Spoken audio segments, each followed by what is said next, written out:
Nós temos provas definitivas de vida em outros planetas? Desde criança me empolgo com essa pergunta, olhando as estrelas e imaginando quem mais pode estar lá. Meu trabalho também questiona: há alguém vivendo lá? Podemos realmente tentar encontrar vida?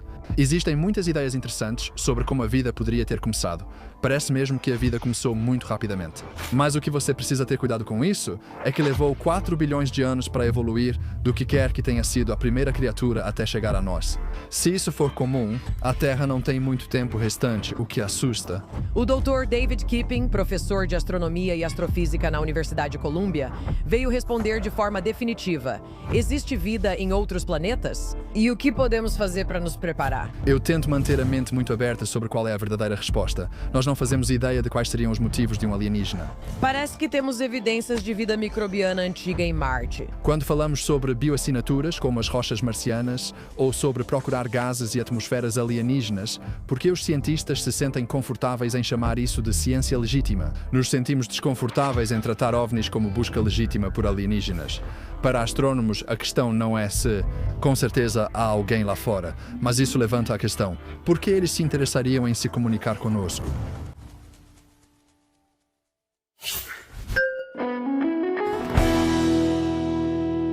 Oi, eu sou a Mayim Bialik. E eu sou o Jonathan Cohen. E bem-vindos à nossa análise.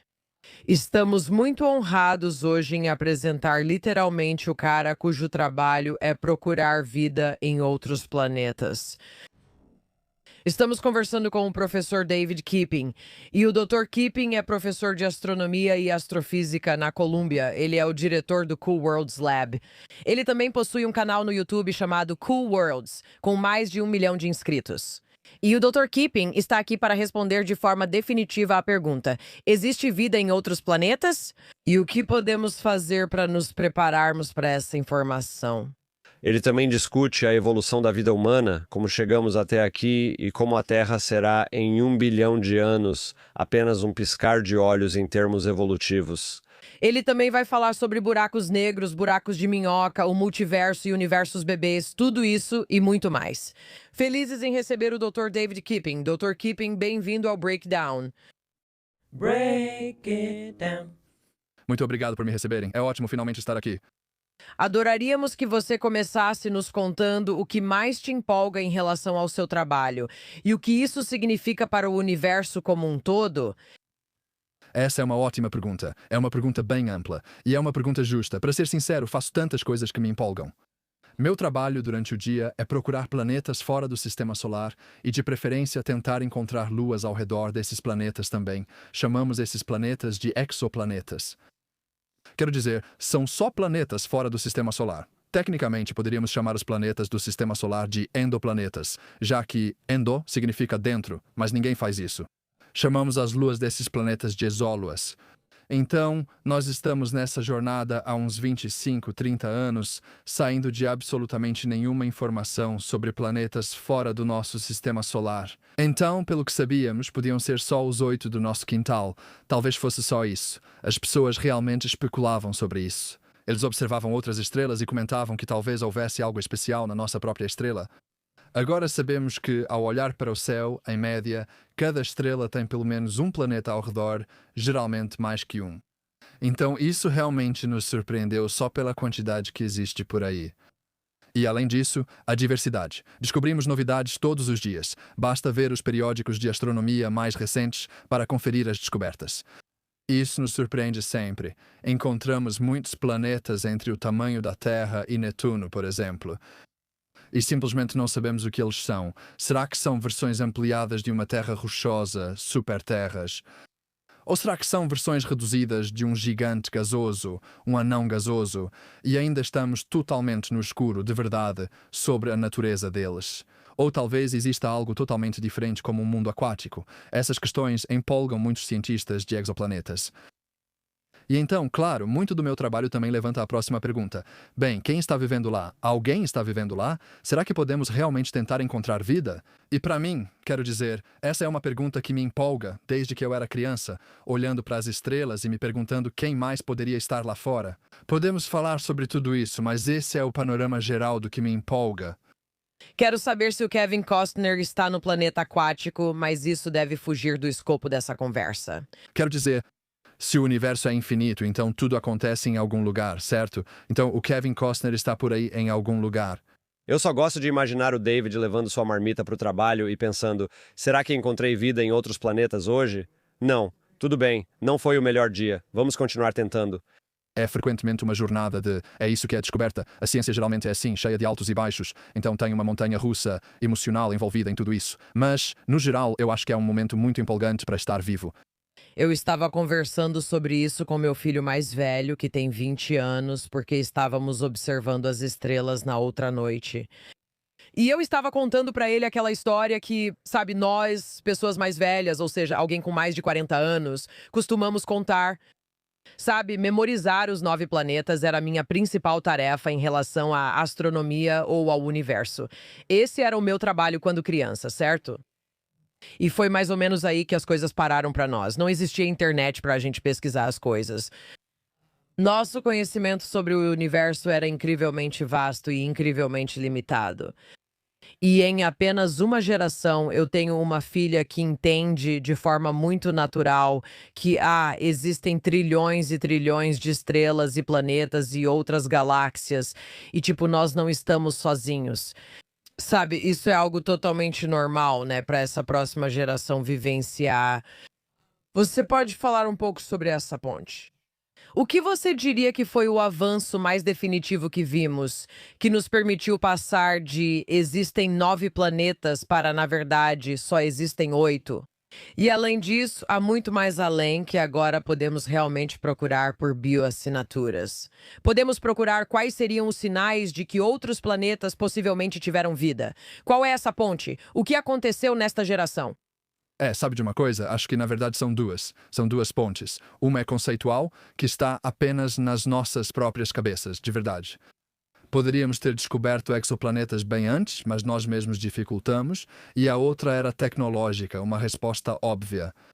Então vou te dar a explicação conceitual primeiro. Então, mesmo nos anos 70 e até mesmo nos anos 60, já tínhamos a capacidade com nossos telescópios de medir as oscilações das estrelas com um nível de precisão suficiente para detectar alguns exoplanetas conhecidos que descobrimos nos últimos anos.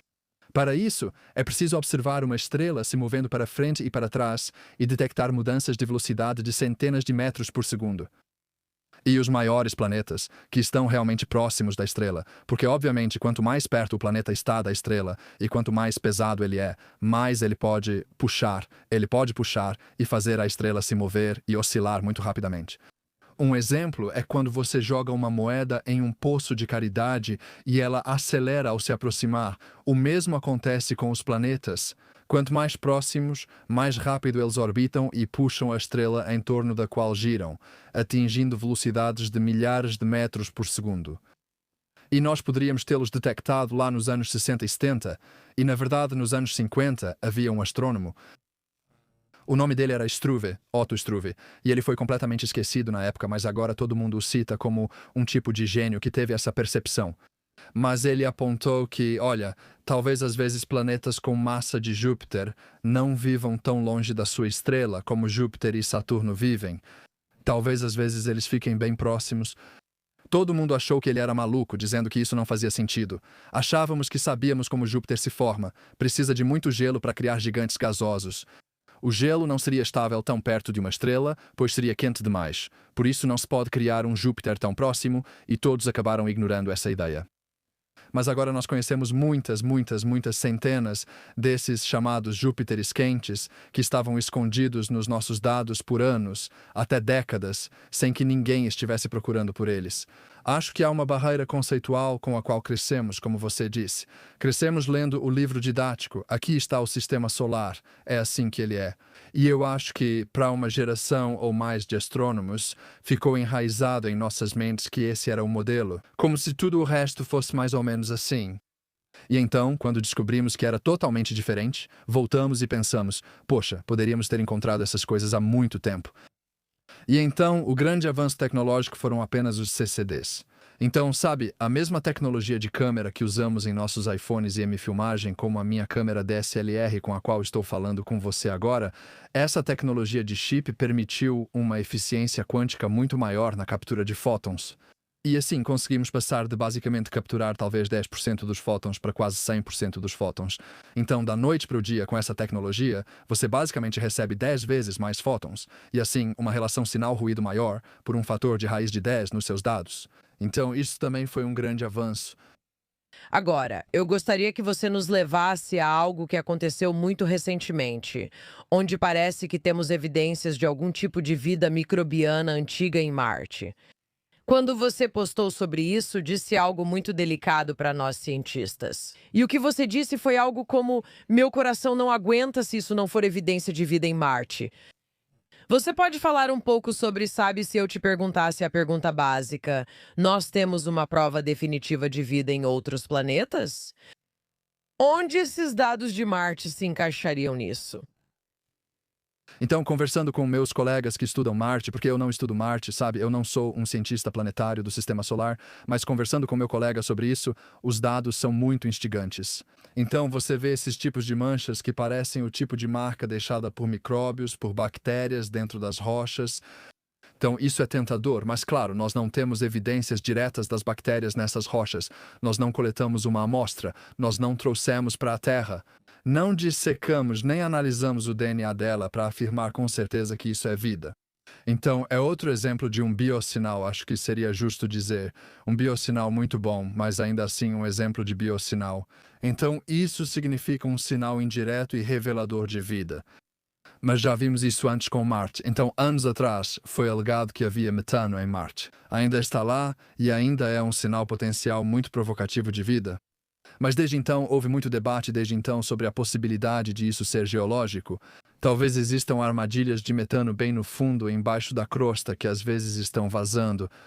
E parece uma atividade biológica sazonal, mas na verdade pode ser apenas algo geológico acontecendo. Com o aquecimento da crosta, parte do gás é liberada sazonalmente.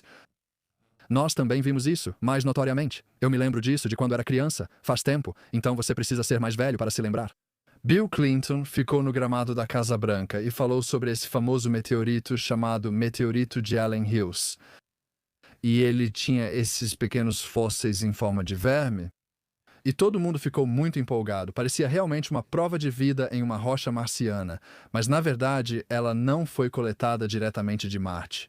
Era uma rocha lançada de Marte que viajou até a Terra, atravessou a atmosfera, caiu na Antártica e foi examinada ao microscópio. Esse meteorito ainda intriga, mas anos depois, outros laboratórios mostraram ser possível criar estruturas muito semelhantes àquelas formas de verme sem envolver biologia. Misturando água e minerais encontrados em Marte, às vezes é possível obter algo parecido com isso. Então essa é sempre a história, e isso trouxe uma espécie de decepção. Essa é uma história recorrente que se repete várias vezes, em que vemos algo parecido com o que vemos na vida na Terra.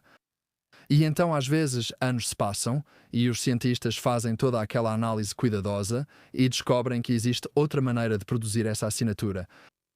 Isso não prova que não é vida, pois o fato de isso poder ser produzido sem vida não significa que não possa ser vida, mas oferece uma explicação racional alternativa sem precisar considerar alienígenas. Normalmente, como você sabe, os cientistas preferem a ideia mais simples e básica possível, evitando o sensacionalismo. E por esses motivos, sabe, Allen Hills, metano marciano e, bom, ninguém sabe o que vai acontecer com esse caso, mas tem sido uma história recorrente, então precisamos estar preparados para isso. Como as lições da história nos mostram, muitas vezes acabamos nos decepcionando.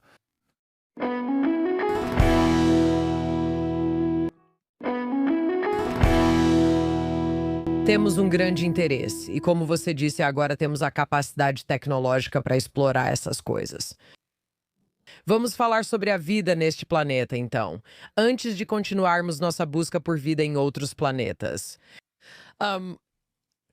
Sabe, eu me lembro que no laboratório de biologia básica, uma das primeiras coisas que nos ensinaram foi, sabe, como tentamos criar essencialmente nós mesmos a partir do nada, certo? E o modelo que foi ensinado quando eu estava na faculdade, nos anos 90, sabe? Teve uma tempestade improvável, sabe? Inesperada. E havia íons orgânicos suficientes flutuando em algum tipo de sopa primordial, certo? Era isso que nos ensinavam. E talvez um raio tenha caído, o que também, sabe, traz essa ideia da hipótese da sorte, certo? Um raio caiu e agora, sabe, nós somos humanos. Há muitos passos entre esses pontos. Pode comentar sobre isso? Já falamos com Robin Hansen e outros sobre a hipótese da panspermia. O que há no surgimento da vida neste planeta que parece desafiar muitas das abordagens lógicas que temos para tentar entender como chegamos até aqui? Acho que a coisa mais desafiadora sobre tentar fazer qualquer inferência sobre a vida de forma mais geral, com base em nós, é esse princípio antrópico. Então, só estamos aqui porque estamos aqui. Existe um viés de sobrevivência. Então, é como pegar todos os ganhadores da loteria, colocá-los em uma sala e perguntar para eles: e aí, o quanto vocês se acham sortudos para jogar na loteria de novo? E eles vão dizer: ah, é fácil. Tipo, você só compra um bilhete e depois de 100 tentativas você ganha na loteria. Mas isso não representa a maioria das pessoas. A maioria das pessoas vai jogar na loteria a vida inteira e nunca vai ganhar. Então, existe um enorme viés em considerar apenas os vencedores. E nós somos vencedores nesse jogo da evolução biológica e até mesmo no início da própria vida. Essa história de como a vida começou, claro, é um grande mistério, porque, sinceramente, a gente não tem uma máquina do tempo e sobraram pouquíssimos vestígios daquela época tão distante. Estamos falando, basicamente, de 4,4 bilhões de anos atrás, quando os oceanos se formaram pela primeira vez na Terra. Existem pouquíssimas rochas restantes daquela época. E claro, se estivermos realmente falando de uma forma de vida microbiana muito simples, talvez tenha sido a primeira coisa a surgir, isso não deixaria muitos vestígios fossilizados para a gente detectar. É por isso que essa investigação é tão difícil. Há várias ideias interessantes sobre como a vida pode ter começado. Acredito que precisamos urgentemente de outra amostra sobre essa origem. Analisei isso em minhas pesquisas e me fiz a pergunta: de fato, parece que a vida surgiu muito rápido. Isso parece algo plausível de se acreditar. Tipo, dentro dos primeiros poucos centenas de milhões de anos, parece que já havia vida na Terra. Então é tentador se apoiar nisso e dizer: portanto, sempre que você tem condições parecidas com as da Terra, deve ser fácil, porque senão, como teria acontecido tão rápido? Mas o que você precisa ter cuidado com isso é que levou 4 bilhões de anos para sair daquela primeira criatura, fosse ela qual fosse, e chegar até nós. Se isso for comum e levar 4 bilhões de anos, surpreendentemente, a Terra não tem muito tempo restante. É preciso que a vida comece logo para chegar até nós. Então, talvez na maioria dos outros planetas a vida comece, mas leva 2 bilhões de anos, 3 bilhões de anos, 4 bilhões de anos. Tudo bem. Mas essas criaturas nunca teriam tempo, ao redor de uma estrela como o Sol, para evoluir até se tornarem como nós, pois a Terra ficará inabitável para formas de vida complexas em menos de 1 bilhão de anos. Já estamos no último capítulo da história biológica da Terra. Acho que esse é um fato marcante sobre o qual não falamos o suficiente. É chocante. Estamos no final da história, não no começo da história da Terra. Mesmo em escalas de tempo geológicas é algo realmente chocante de se notar. E talvez isso explique porque a vida começou cedo, porque era uma necessidade para a nossa existência. E na maioria dos lugares, isso não acontece. Então, esse efeito antrópico torna muito difícil para nós afirmarmos qualquer coisa com confiança, exceto pelo fato de que sabemos com certeza que realmente aconteceu. Isso nos leva de volta à questão sobre vida em outros lugares. Obviamente, o paradoxo de Fermi é uma das maneiras mais acessíveis, embora difíceis de pensar sobre isso. Mas, sabe, existe algo que é tão precioso e também, sabe, em uma cultura deste planeta, certo? Que, sabe, meio que criou organizações religiosas para explicar as coisas que não conseguimos explicar. Muitas pessoas recorrem a algo divino, algo, sabe, por falta de uma palavra melhor, alienígena, que deve ter tido uma participação na nossa evolução. Como mais você explicaria isso, certo? E muitas pessoas, sabe, de uma perspectiva religiosa vão dizer: bem, se você não consegue recriar isso em um laboratório, é porque você não consegue, porque precisou de Deus, certo? Então eu também me pergunto, será que existe algo de especial em nós? E sabe quão grande é o seu Deus? O seu Deus é grande o suficiente para se estender além desta galáxia, certo? Essa é meio que a questão. Será que precisamos dessa característica especial para criar vida em outro lugar? Ou a vida pode existir, certo? Fora da nossa, sabe, percepção consciente de como as coisas são criadas. Você pode falar um pouco sobre essa complexidade, sabe, que nós criamos? Sim, certamente há muitas coisas, até mesmo sobre o nosso sistema solar, que podemos dizer, por causa do trabalho que estamos fazendo com exoplanetas, que são incomuns. E a questão é, até onde isso se estende? Até onde vai essa toca do coelho da singularidade, dessa ideia de sermos especiais? A Terra possui uma lua grande, o que é incomum, já que nenhum dos outros 8 planetas do sistema solar tem isso. Se incluir Plutão, pode não valer, pois ele também tem uma lua grande. Entre os 8 planetas principais, nenhum tem uma lua tão grande. Isso deve influenciar as marés e a obliquidade da Terra, o que parece positivo. A influência de Júpiter é frequentemente citada como algo incomum, menos de 10% das estrelas parecidas com o Sol possuem um Júpiter. E podemos perceber isso pelo trabalho com exoplanetas que estamos fazendo. Isso significa que ter 2 Júpiters no seu quintal já é algo bastante especial. Ter órbitas circulares e coplanares é incomum. Ter 8 planetas é bastante incomum. Ter uma estrela tão tranquila quanto a nossa também é incomum. Se alienígenas nos procurassem, seria fácil nos achar. Nossa estrela é estranhamente tranquila. Na maioria das vezes, o que dificulta encontrar outros planetas é o mau comportamento das estrelas. Nossa estrela é quase como uma lâmpada, facilitando para alienígenas nos encontrarem. Isso levanta questões sobre nossa singularidade. E eu adoro essa conexão que você faz com religião e teocracia, porque, sabe, nós temos essa tendência na ciência, e é uma das coisas sobre as quais eu reclamo, às vezes, entre meus colegas, que nós vemos anomalias. Nós vemos algo estranho que parece especial, como a Terra. Talvez seja um asteroide interestelar, talvez seja uma estrela fazendo algo estranho, e o que vemos é uma anomalia. E então nós, como numa sarça ardente, apelamos para um milagre para explicar isso, os alienígenas. Nós dizemos, sabe, existe essa criatura que pode fazer qualquer coisa. Esse é o problema com os alienígenas. Como um deus, eles podem explicar qualquer observação que eu te der. Por que seu alarme não tocou na hora certa hoje de manhã? Ah, foram os alienígenas que fizeram isso. Sabe por que você não se sentiu bem ontem? Não foi o álcool, foram os alienígenas. Dá para explicar tudo com alienígenas. Isso é um problema para a hipótese alienígena, pois ela compartilha essa capacidade com um deus. Assim, repetidas vezes discutimos marteantes, mencionando anomalias como metano ou fósseis semelhantes a vermes detectados, mas todas essas foram anomalias que depois receberam outras explicações científicas racionais. E esse tem sido um tema recorrente na busca por alienígenas há tanto tempo. Já houve mais de uma dúzia de afirmações científicas sobre alienígenas por aí. Sempre levou anos, até que outras pessoas surgiram e disseram: acho que só não entendemos bem a astrofísica. Aqui está uma maneira de fazer isso. Então, essa é uma fraqueza da hipótese dos alienígenas que a gente não discute o suficiente, que ela é simplesmente flexível demais como teoria, mas é muito racional pensar que pode haver alguém lá fora fazendo essas coisas. Invocar alienígenas é quase preguiça intelectual, pois basta dizer foram os alienígenas para justificar qualquer coisa, sem precisar pensar mais. Essa ideia de que as coisas que a religião nos permitiu fantasiar na nossa cultura, meio que substituímos por alienígenas, por energia, né? Por espiritualidade, né? Tipo, todas essas coisas que basicamente são assim. Adivinha? Se você não consegue explicar algo, às vezes só significa que precisamos de mais ciência. Sabe, eu sou meio amadora aqui, mas eu realmente fico dividida entre, sabe, no dia a dia ficar assustada por sermos seres conscientes.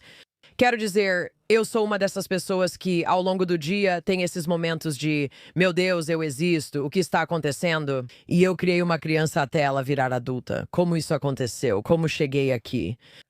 Então eu passo muito tempo nesse estado. Mas quando você amplia isso e pergunta, tipo, como nós chegamos até aqui? E a gente está em uma rocha girando que fica em órbita por causa dessa lua. O quê? Então, quando você pensa nisso, tipo, isso já é o suficiente pra mim. Eu parei nos anos 90, já era mais do que suficiente.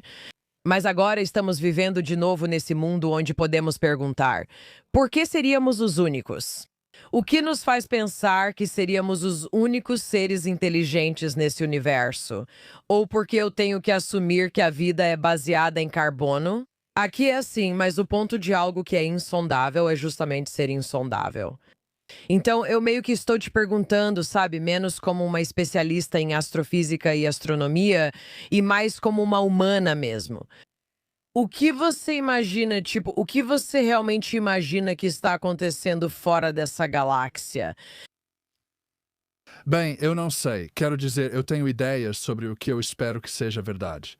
Acho que todos nós meio que temos esses fatos, ou fatos nos quais acreditamos, porque isso também é sempre debatível, o que você considera ser um fato. Mas nós temos esse conjunto de fatos. E então, dentro desse conjunto de fatos, tentamos construir ideias que se encaixem em todas as informações que temos em mãos. Então, quando eu olho para as informações que tenho em mãos, é isso. Ok, nós estamos ouvindo sinais de alienígenas por ondas de rádio há 70 anos e não vimos nada. Mas tudo bem, talvez eles não usem rádio, talvez seja uma tecnologia antiquada para eles. Quem sabe? Você pode simplesmente descartar essa ideia limitada. Provavelmente não há muitos alienígenas por aí gritando no escuro com ondas de rádio. Caso contrário, provavelmente já teríamos detectado alguma coisa até agora. Eles não estão ouvindo Elvis Costello, tipo, por que estou viva? Por que ninguém pode me ouvir? Minha vida é tão miserável. Certo. Acho que, de modo geral, não há alienígenas óbvios. E não há estrelas piscando, tipo, ligando e desligando, dando uma sequência de números primos ou algo assim. Não tem pulsos de laser atingindo a gente a cada segundo, certo? Alienígenas muito, muito brilhantes e óbvios não estão por aí. A gente não vê estrelas que tenham mega estruturas de engenharia ao redor delas. Não observamos uma grande fábrica de manufatura no centro da galáxia, como Carl Sagan especulou sobre Sagitário A estrela, o buraco negro supermassivo. Existem muitas ideias que tivemos sobre coisas grandes e óbvias, e a gente não vê nada grande e óbvio. E por isso é estranho que tudo o que sabemos do ponto de vista da astronomia sobre o universo seja totalmente consistente com a ideia de que somos só nós, o que é assustador. Não há nenhum sinal em lugar nenhum de qualquer coisa pelo que podemos perceber, o que é perturbador. Isso quase faz a gente acreditar em Deus. Quase faz você acreditar. Você definitivamente poderia se apoiar nisso. Ou você poderia dizer: o que eles estão fazendo ainda não é detectável. Nós vamos chegar lá. Pode ser que existam muitos mundos cheios de micróbios, por exemplo, e isso também pode se encaixar na visão da sua religião. A vida microbiana pode estar em todo lugar, mas algo tão avançado quanto nós talvez seja muito raro, e eu acho que você pode apresentar um argumento científico muito forte de que seria de se esperar que algo como nós fosse bem raro.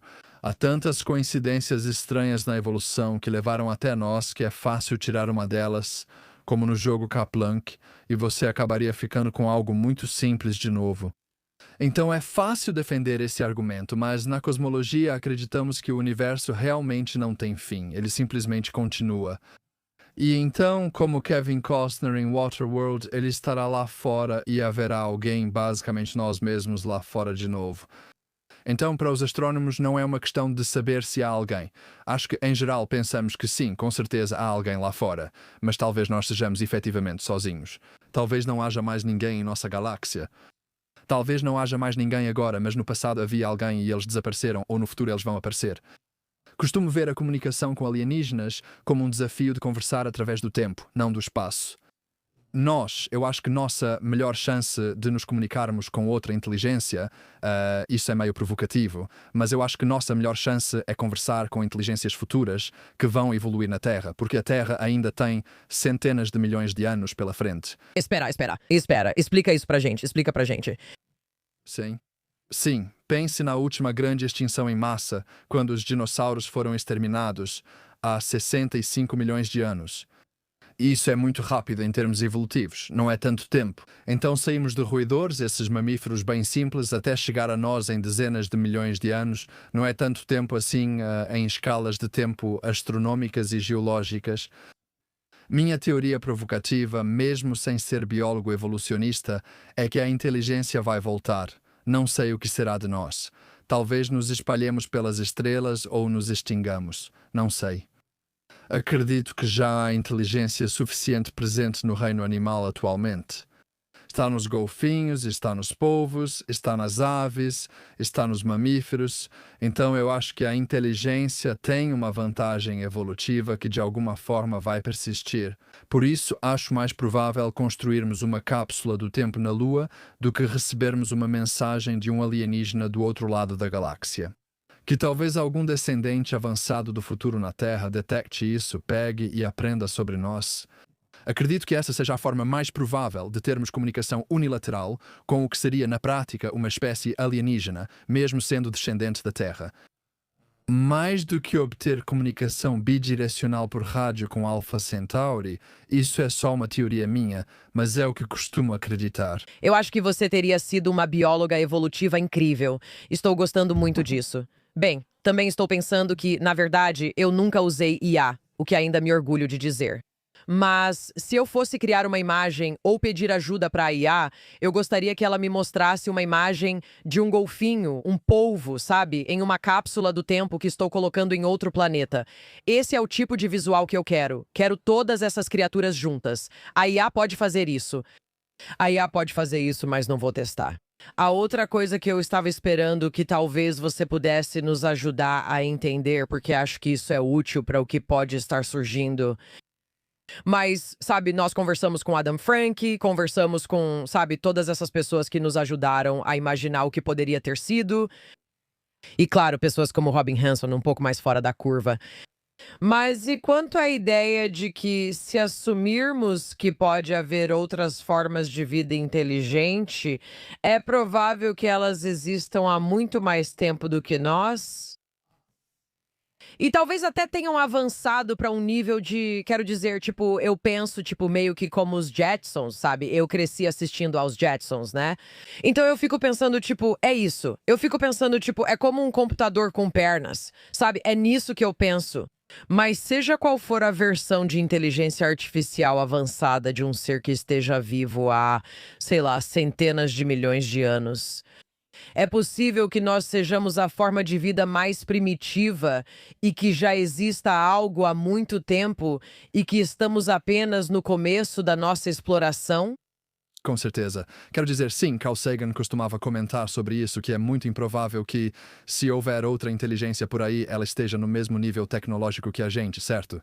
Ou ela vai estar muito atrás de nós, nesse caso não há muita perspectiva de comunicação, ou muito à nossa frente. Eu e Adam Frank escrevemos um artigo afirmando que, considerando as estrelas próximas e assumindo outras formas de vida, elas provavelmente estão muito mais avançadas que nós. Devemos apenas nos preparar para isso na comunicação. Mas isso levanta uma questão. Talvez seja essa a explicação do paradoxo de Fermi. Por que eles se interessariam em se comunicar conosco? Porque seríamos tão simples e primitivos para eles que talvez fôssemos interessantes no sentido de nos colocar em um tubo de ensaio e ver o que acontece, mas não para uma comunicação realmente consciente. Talvez haja um plano superior de consciência que ainda não atingimos. Eles podem nem nos considerar dignos de empatia, que talvez seja até um conceito alienígena para eles. Então, sabe, isso é muito preocupante. O caso que mais me preocupa é que você pode imaginar um planeta que tem uma forma de vida unicelular que forma uma colônia nesse planeta, como um fungo que simplesmente se espalha por todo o planeta. Como uma rede neural, isso poderia ser muito inteligente. Abelhas e formigas têm um senso coletivo de inteligência que pode emergir. E pode ser que existam hiperinteligências por aí que simplesmente não têm nenhum conceito de entendimento mútuo conosco. Como eles só conhecem a si mesmos, a ideia de outra espécie não faria sentido para eles. Então, até mesmo a ideia de indivíduos e consciência não faria sentido algum para eles. Então pode ser que existam muitos alienígenas por aí, mas eles são tão alienígenas que esse sonho de ficção científica que temos de apertar as mãos e conversar à mesa de jantar, isso é tudo besteira. Não tem como isso acontecer. Eles não são humanoides. Eles provavelmente nem são feitos do mesmo material que a gente, como você disse. Então acho que precisamos mudar nossas expectativas sobre como isso realmente pode ser. E isso me preocupa, porque aí qual é a real possibilidade dessa fantasia que todos nós provavelmente temos lá no fundo de aprender com outra espécie? Você também poderia estar falando sobre homens e mulheres tentando se comunicar de uma forma razoável. Era exatamente disso que eu estava falando. Não, mas eu estava pensando em algo como, há 60 anos, essa conversa era sobre tentar se comunicar com mulheres, mas isso não aconteceria. Elas eram vistas como diferentes. Mas não, eu estava pensando em, tipo, sabe, quais são essas diferenças e até que ponto a gente pode ampliá-las. Muitas pessoas estão falando sobre a era da revelação, e não só sobre o documentário, mas sobre o tipo de época em que estamos vivendo. E sabe, quando eu era criança, quando todos nós éramos crianças, sempre tinha uma pessoa isolada que aparecia, digamos, no National Enquirer, ou talvez elas aparecessem, sabe, no Jornal da Noite, em algum especial, e alegavam que tinham contato, informação ou evidências. E, sabe, essas coisas eram bem esporádicas, e eu diria que nos últimos, sabe, coloque aí o número de décadas que quiser, e também com a proliferação de informações e a capacidade de distribuir essas informações, tivemos um enorme aumento no número de pessoas. Falando não só sobre experiências, abduções, sabe, evidências, todas essas coisas, tem havido uma grande ênfase no que o governo sabe, no que o governo não sabe. Sabe, no que me diz respeito, eu parei de me alarmar quando ouço que a CIA ou o FBI investigaram alguma coisa. Aparentemente, eles investigam tudo, como a loja de conveniência da esquina e também, sabe, bioassinaturas. Então não é tanto assim, tipo, o governo tem um departamento.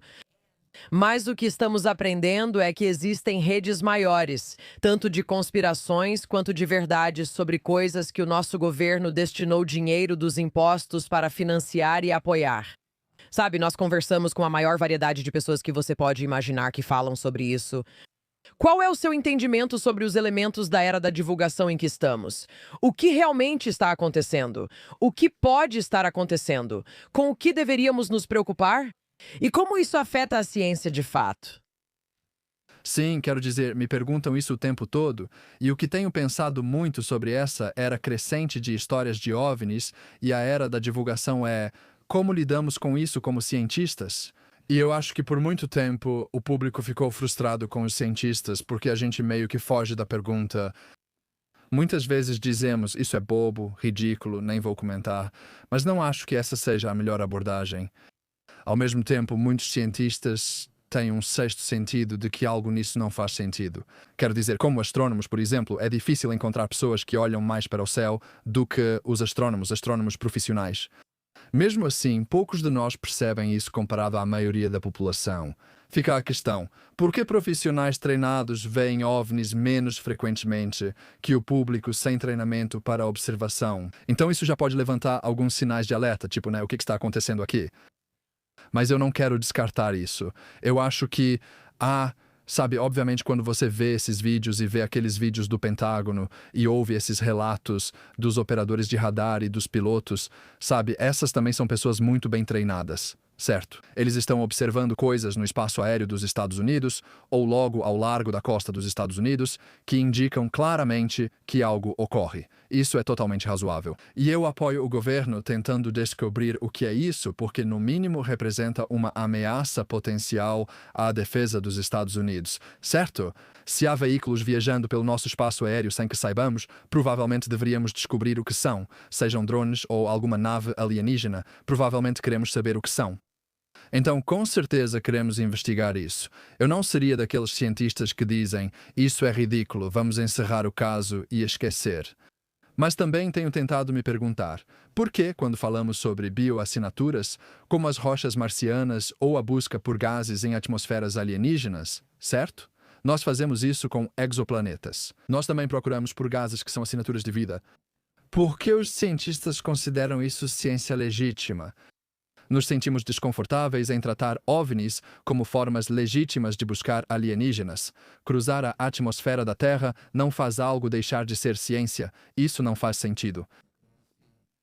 Não existe esse tipo de limite. E para mim, eu tenho pensado muito sobre isso. Acho que no fim das contas tem um pouco de explicação técnica, mas acho que se resume a saber com que frequência você está errado e com que frequência você está certo. Na ciência, isso seria taxa de verdadeiros positivos e taxa de falsos positivos. E em qualquer experimento, você precisa saber esses dois números.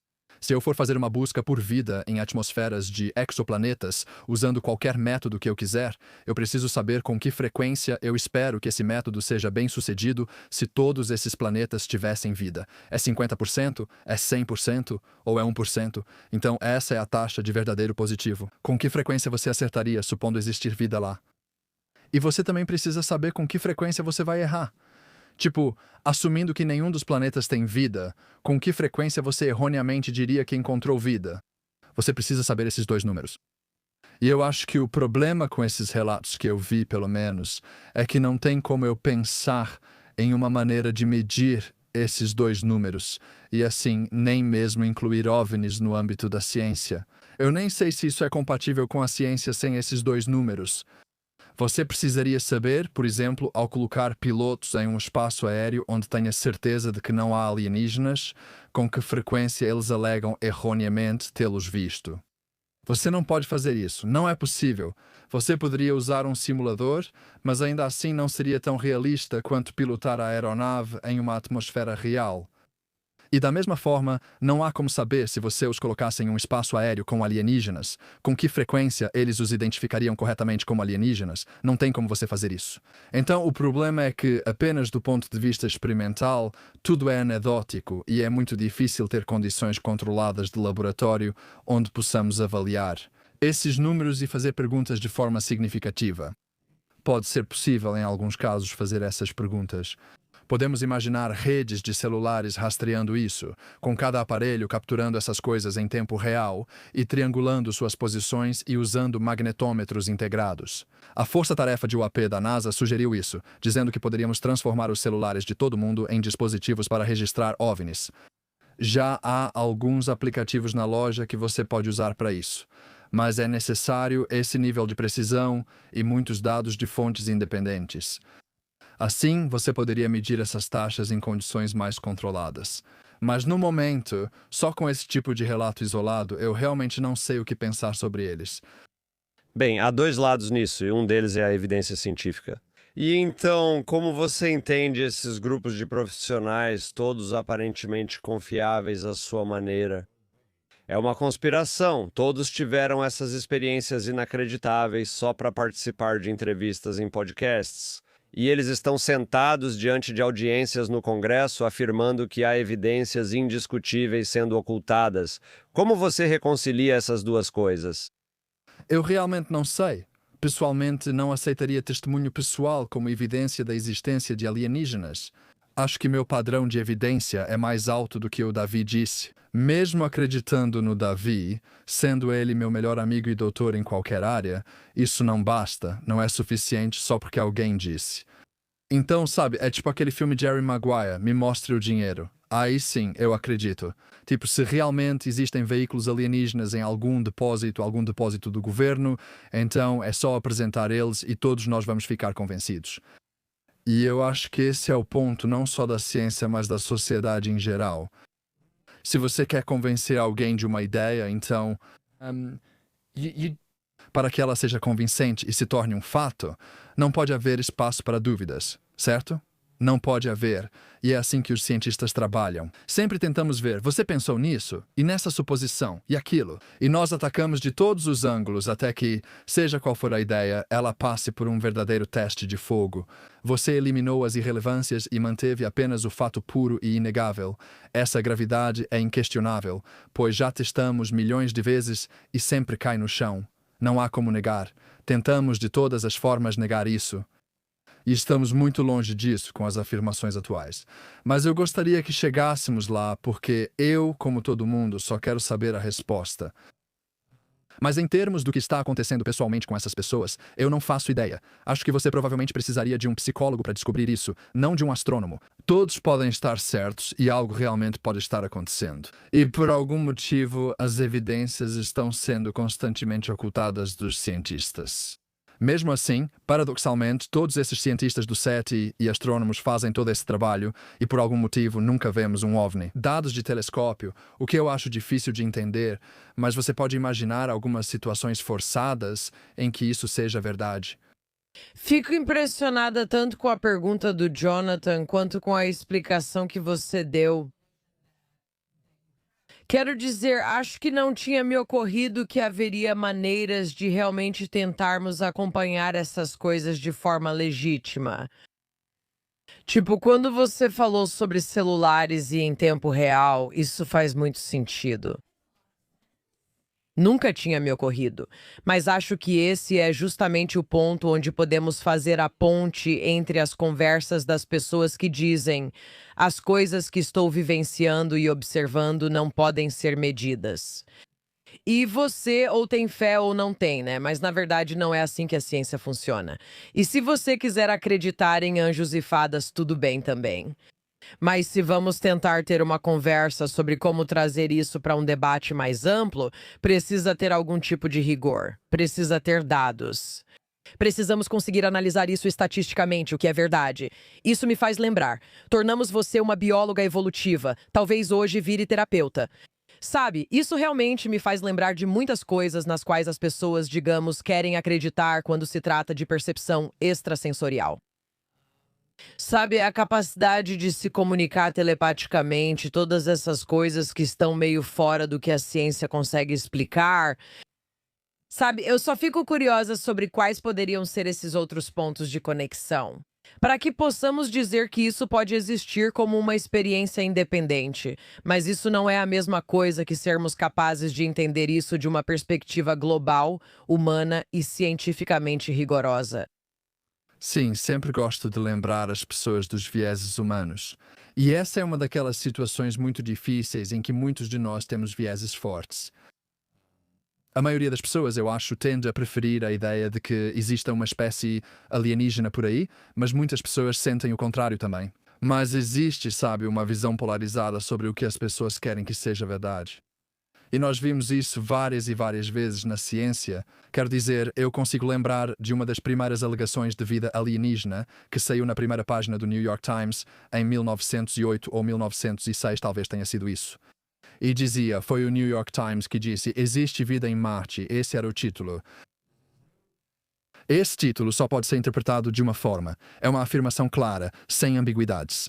Existe vida em Marte porque esse astrônomo da época, há mais de 100 anos, Percival Lowell, estava olhando por um telescópio e viu linhas em Marte. E ele achou que aquelas linhas eram canais. Agora olhamos para trás e achamos isso ridículo. Por que alienígenas fariam canais? É uma tecnologia ultrapassada, mas na época era algo novo. Ele estava cercado por canais devido à construção do canal Erie. Para ele, era natural pensar que uma espécie avançada faria o mesmo, mas claro, essa é a ideia que fazemos do alienígena. O alienígena pode ser tão alienígena que isso chega a ser risível. A ideia de veículos voadores pelo espaço pode ser uma piada para uma civilização muito avançada. Por que fariam isso se é possível aprender tudo com um telescópio de sondagem de nêutrons do outro lado do universo? Para que visitá-los? Precisamos abrir um pouco a mente sobre o quanto eles podem ser avançados. Ele estava errado, assim como Percival Lowell, que não sabia o que ignorava. O que ele não sabia era que esses efeitos psicológicos são chamados de reconfiguração de jazz start, onde, ao ver 3 pontos em linha, você conecta uma linha entre eles e o cérebro preenche as lacunas. Isso não era visto como um efeito na época. Repetidamente surgem coisas que ainda não sabemos, inclusive sobre nossa própria atmosfera. Durante a força-tarefa de UAP da NASA, liderada por Dave Sperger, que é um astrônomo, eles falaram sobre esse efeito de raio invertido. Acho que é chamado de água-viva ou raio vermelho. Ele sobe e só aparece na atmosfera superior, bem no topo, e pilotos relatam isso há anos. Pilotos comerciais relatam esse raio estranho, mas nunca foi registrado, pois ninguém tinha uma câmera rápida o suficiente para capturar o raio vermelho invertido. E então, quando as câmeras ficaram rápidas o suficiente, eles finalmente provaram que era real. Mas ninguém achava que era real até que isso fosse feito. Então, isso é tanto um caso de, talvez, os alienígenas sejam reais porque ainda não temos câmeras de qualidade suficiente, mas também é um caso de que existem fenômenos naturais na nossa própria atmosfera sobre os quais ainda estamos aprendendo e que não entendemos. Então, temos que ser humildes e admitir que nosso entendimento, até mesmo da nossa atmosfera, provavelmente vai avançar muito mais no próximo século. E pode haver coisas acontecendo que simplesmente não entendemos, mas que vamos passar a entender porque é assim que a ciência funciona. Ou pode ser alienígenas, mas eu realmente acho que devemos ser um pouco humildes, porque vez após vez na história ficamos empolgados demais porque queremos que seja verdade. Queremos que sejam alienígenas. E muito frequentemente, pelo menos até agora na história, não foi esse o caso. Tem sido apenas uma limitação do nosso entendimento atual do que está acontecendo.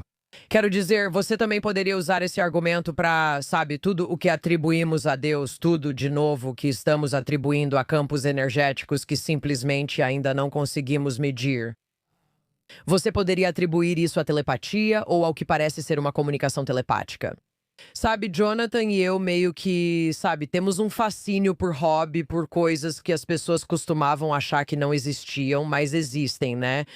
Então, sabe, quando descobrimos que a fáscia realmente existe no seu corpo e é realmente importante, e liberar, sabe, a dor de, digamos, um acidente traumático no seu ombro pode realmente ser sentida por todo o seu corpo e causar mudanças. Isso, sabe, revolucionou completamente o mundo das terapias corporais.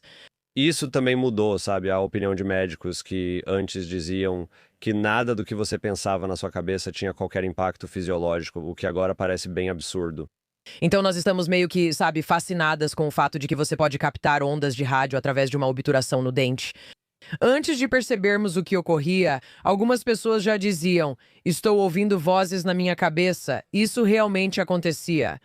E além disso, só para jogar o governo ainda mais na fogueira, o governo já fez alguns experimentos bem suspeitos e perturbadores com pessoas e as convenceu de que não havia nada implantado em suas cabeças. Essas pessoas apareceram em hospitais de veteranos, alegando ter algo implantado na cabeça, são medicadas com torazina e esperamos não ouvi-las novamente. Descobre-se que o governo fazia pesquisas psicológicas e às vezes implantava coisas no cérebro das pessoas, não é? Acho que também há essa ideia de que alienígenas seriam nossa próxima parada, né? É a próxima parada quando pensamos, eu não consigo explicar isso, e talvez você só não consiga medir ainda. Mas eu adoro essa ideia de que é isso que nos torna humanos. É assim que a evolução funciona, é assim que a gente cria as coisas. É assim que criamos os ambientes com os quais continuamos fazendo pesquisas para podermos descobrir mais.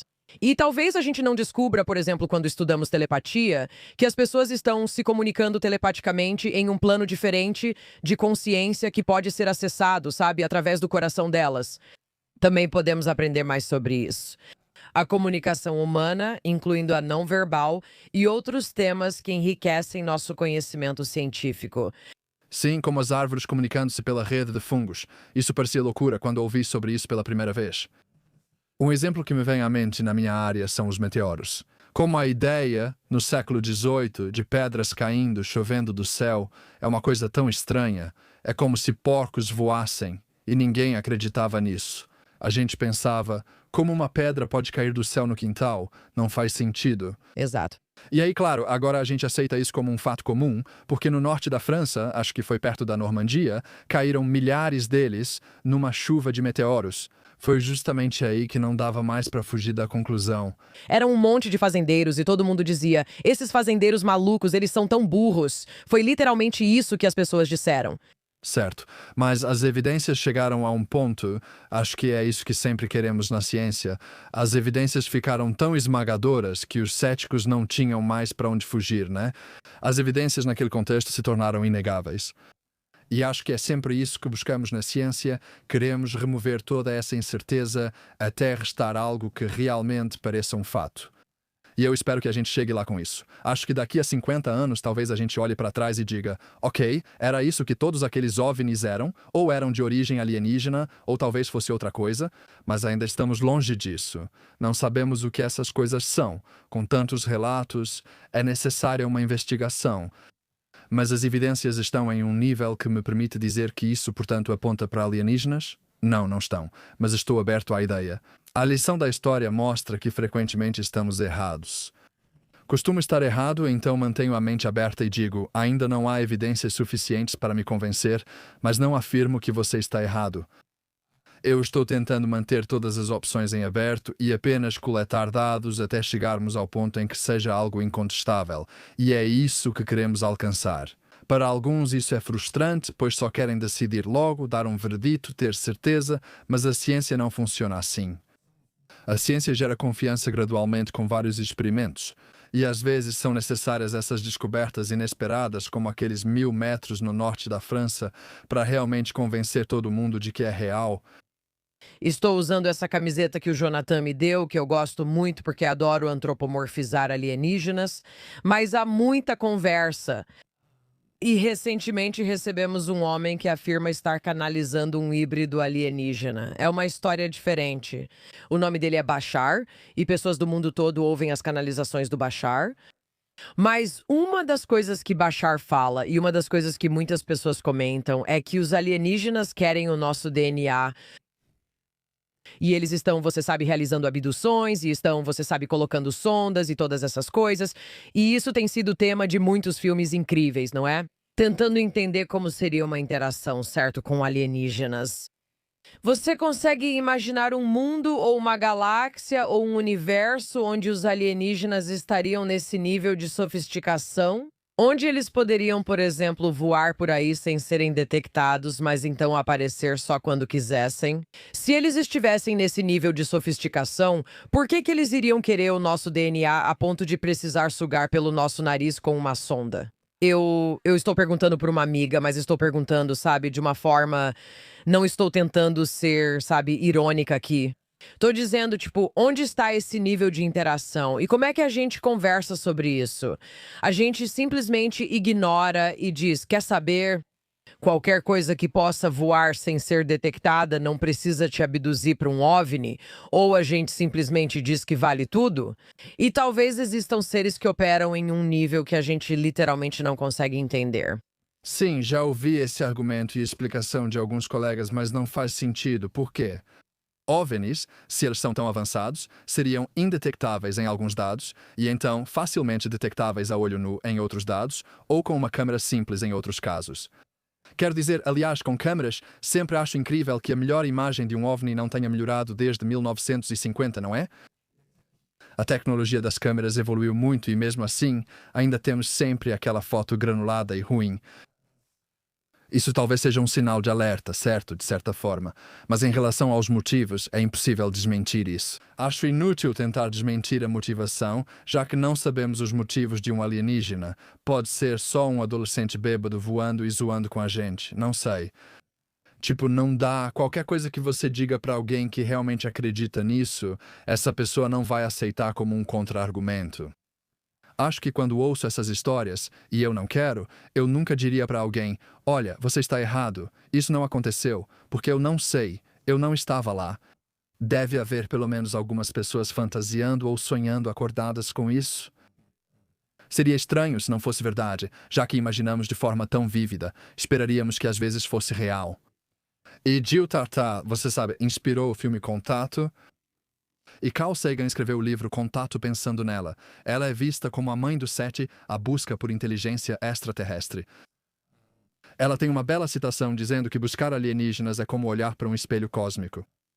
E o que realmente estamos procurando é um reflexo dos nossos próprios medos, sonhos e aspirações. Então, quando procuramos por um planeta que achamos que está passando por uma guerra nuclear, isso é um reflexo do nosso próprio medo de uma guerra nuclear.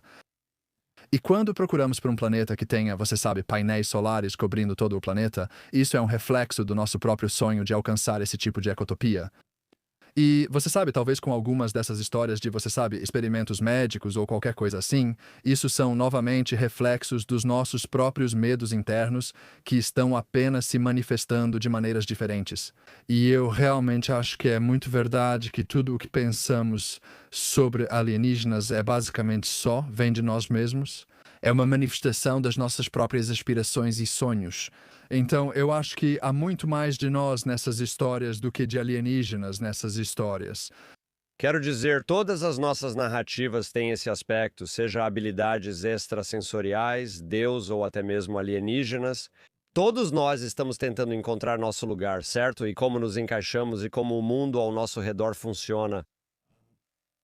O que estou prestes a dizer, não acho que contradiga isso, mas ao mesmo tempo lança mais luz e desperta mais interesse sobre as coisas que costumávamos achar ridículas. E recentemente a Síndrome de Havana voltou a ser um dos temas que foi descartado várias e várias vezes, onde essas pessoas estão passando por problemas médicos muito intensos, dores de cabeça, náusea, impactos na visão deles. E isso foi totalmente descartado, como se eles fossem completamente loucos. E agora, o programa 60 Minutos, após 9 anos de pesquisa, tem lançado episódios sobre o fato de que existem algumas armas malucas, até então desconhecidas, que podem emitir ondas que afetam as pessoas de uma forma que nunca poderíamos imaginar. Então acho que as pessoas ouvem isso e ficam Pensando, né, o que mais será que realmente não podemos... Extrapolar a partir disso. exatamente. Concordo que precisamos de evidências, mas às vezes, sem provas suficientes, as pessoas tentam juntar informações e questionam o que mais falta descobrir. Sim. Recentemente li uma história parecida sobre a alquimia e Isaac Newton com o ouro. Então, sabe, as pessoas estavam convencidas na época de que provavelmente dava para transformar metais comuns em ouro, especialmente o chumbo, que achavam que podia ser transformado em ouro. E isso parece estranho para nós, mas, sabe, na época pensavam, bem, se isso fosse verdade, seria ótimo e poderíamos ficar ricos. E nós realmente queríamos que fosse verdade. E isso sabe, esse é um viés importante. E eu sempre acho incrível que Isaac Newton, nós só descobrimos isso quando encontramos seus escritos no século XX, mas ele passou tanto tempo inventando o cálculo e a física, quanto tentando transformar chumbo em ouro. E parece, em retrospecto, bizarro que ele fizesse isso. Mas, sabe, ele era motivado não só por esse sonho do que ele queria que fosse verdade, mas também porque havia essas histórias na época, certo? De que isso poderia ser possível. Havia essas pessoas que diziam, na maioria charlatães, que diziam aos reis, eu posso transformar chumbo em ouro. Então, acho que a lição não é, sabe, não descartar totalmente a questão da síndrome de Havana, mas sim que muitas vezes estamos errados. Acho que essa é a lição, que muitas vezes ouvimos esses rumores. E quando esses rumores surgem pela primeira vez, é muito difícil dizer se eles vão se confirmar ou não. Por isso, tento manter a mente aberta sobre a verdadeira resposta dessas questões de OVNIs. Mas eu não acho que a lição a ser tirada é que esses rumores muitas vezes acabam sendo verdadeiros. Acho que, como já vimos várias vezes, também segue na direção oposta. Há muitos casos em que acaba sendo verdade, mas também há muitos casos em que era pura besteira e a gente esquece desses casos. E a gente tem esse problema em revistas médicas e na ciência da nutrição com frequência, onde você só ouve falar dos casos positivos. Comer tomate, sabe, aumenta sua libido em 10% ou algo assim. Mas você nunca ouve falar dos resultados negativos, onde eles fizeram esse experimento 10 vezes, não fez diferença nenhuma, mas eles não conseguiram publicar porque ninguém queria publicar aquele resultado nulo sem graça.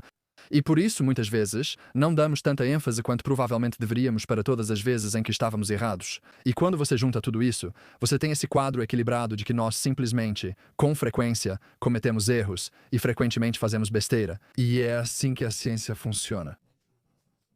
Bem, e eu acho também que, sabe, uma das coisas que, sabe, pessoas exigentes como eu ficam muito frustradas sabe, sim, é importante e incrível que possamos disseminar informações. E as pessoas podem pesquisar coisas sobre sua saúde e aprender sobre o mundo de maneiras que antes não podiam.